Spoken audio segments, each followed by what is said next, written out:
Do you remember in March 1995 when the American Civil Liberties Union filed a lawsuit against then County Judge Roy Moore because Moore had hung a wooden plaque that he had made with the 10 Commandments inscribed on it in his courtroom?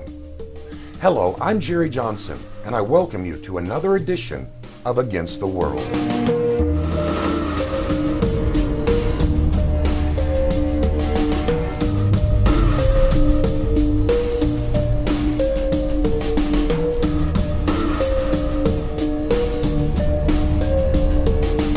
Besides the ACLU wanting the 10 Commandments removed from Moore's courtroom, they also demanded that he stop opening each session of his court with prayer.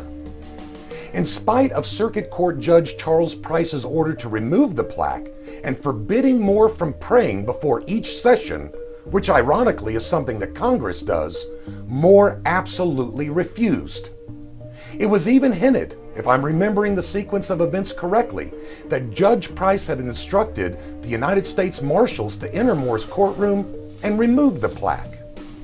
In defense of Judge Roy Moore, then Governor Fob James threatened to call up the National Guard to surround Moore's courtroom to stop the Marshals from complying with the bench order issued by Price. Moore, taking the legal route, appealed Price's decision and kept the 10 Commandment plaque up.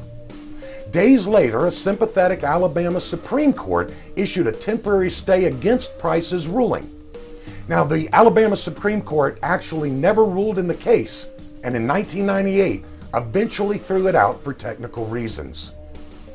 But at the time of the controversy, thousands of Christians poured out into the street in support of Moore and the 10 Commandment plaque he had fashioned on the wall of his courtroom.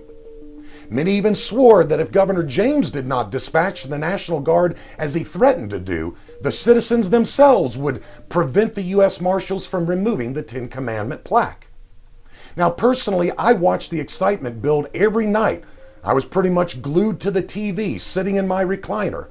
And do remember, for those of you that are younger, this was before Al Gore invented the internet, so information came at a slower pace. Now, I thought to myself, as I watched these events unfold, was this going to be the issue that pushed the Bible-believing church too far? Were they now going to stand up to the tyranny of the ACLU and its ilk?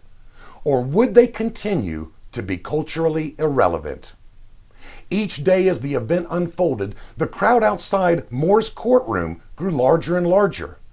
People prayed, they preached, they fasted. It became a media circus. Local and national TV crews scoured the scores of folks who came to protest, looking for a new angle on the story. But the one interview I'll remember till my dying day took place outside the courthouse with a man who, according to his own testimony, was really indifferent to the issue and the outcome. He was puzzled, though, and when asked to follow up his "I don't really care" response, he stated that the whole thing to him was quite confusing.